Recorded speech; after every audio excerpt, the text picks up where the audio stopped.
মিয়া ইয়াক অলপ কটি মাৰি যা ৰেণ্ডিকা ওলাত মিয়া মানুহ ইমান লেতেৰা মানুহ নহয় নহয় তোৰ নিচিনা মানুহক কটি মাৰিব যাব মা ৰাখছোদা ই আৰু তাতে বস্তা দেখাই আছে বস্তা পাৰি মাৰিব লাগিব কেলা আমাৰ ঘৰত ইমান ডাঙৰ ডাঙৰ বেড আছে তোৰ নিচিনা সেই আলমাৰ বস্তা লৈ ফুৰি নাথাকো নহয় আমি মা ৰাখছোদা ছোৱালী মানুহ বুলি বেছি গালি দিয়া নাই দেই কিন্তু খংটো ইমান পৰিমাণৰ উঠিছে ডাইৰেক্ট কাটি খালেও মানে মন শান্তি নহয় কেলা যদি তোর যদি পয়সা ইনকাম করার ইমান ইচ্ছা আছে মিয়াক গালি দি সোশ্যাল মিডিয়ার পৰা কেইটকা ইনকাম কৰিবি বাল তো ইউটিউব সেটুব চলাব নাজানো মই যিমানখিনি জানো কেলা এই ফেসবুকত দুটামান ভিউজৰ আশাতে আলবাল ভিডিঅ'বোৰ পোষ্ট কৰি থাকা কেলা তো ৰাস্তা তোলাব নালাগিব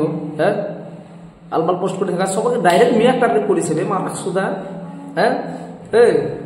এই মিয়াক যে টাৰ্গেট কৰি যে কথাবোৰ যে কৈ আছ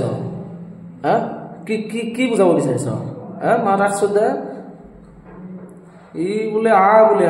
ইয়াৰ যিমান কেইটা ভিডিঅ' চাইছো তাৰ কোনো কণ্টেণ্টে নাই বে মাৰ ৰাখছোদা খালি এইবিলাকে খালি মই সেইকাৰণে কওঁ তোৰ কণ্টেণ্টটো ক্ৰিয়েট কৰিব নোৱাৰিবি ফেচবুক ইয়াক যদি নেক্সট টাইম গালি দিয়ে ডাইৰেক্ট কোটি ফালিম ঘৰত গৈ মাৰ ৰাখছোদা আৰু সেই ছ'চিয়েল মিডিয়া ফেচবুক ইউটিউব ইমান পইচা নিদিয়ে আজিকালি যদি ইমানে পইচা ইনকাম কৰাৰ ইচ্ছা আছে এটা কাম কৰ পৰ্ন ভিডিঅ'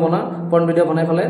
আপলোড কৰ ক্ৰোম ব্ৰাউজাৰটো ৱেবছাইট খোল তাতে দে আপলোড দে আনলিমিটেড ইনকাম কৰিব পাৰিবি আৰু এটা কাম কৰ যদি তোৰ যে এতিয়া কেমেৰা কিনিবি সেইখিনি পইচা নাই কাৰণ সেই মোবাইল দি যি গোলা তোৰ কেমেৰা স্ক্ৰীনখন ভালকে দেখা নাযায় তো সেইখিনি পইচা যদি নাই এটা কাম কৰ গণেশগুৰিত মোটামুটি চেহেৰাটো তোৰ ভালে আছে 400-500 টকাত আৰামছে ল'ব তোক 400-500 টকাত লৈ দিনত 10টা কাষ্টমাৰ পালে 5000 এনেকে কেইদিনমান অলপমান জমাই পইচা তাৰপিছত কেমেৰা এটা কেইটামান কিনি লবি দুটামান কেমেৰা কিনিলে হ'ব কেমেৰা কিনি পেলাই আৰামছে ভিডিঅ'বোৰ বনাবি আৰু ঢালি থাকিবি এনেকে মিয়াক নেক্সট টাইম টাৰ্গেট কৰি কথা নকবি নহ'লে কেলা বস মস্ত দিগদাৰী আছে মাৰ ৰাখছোদা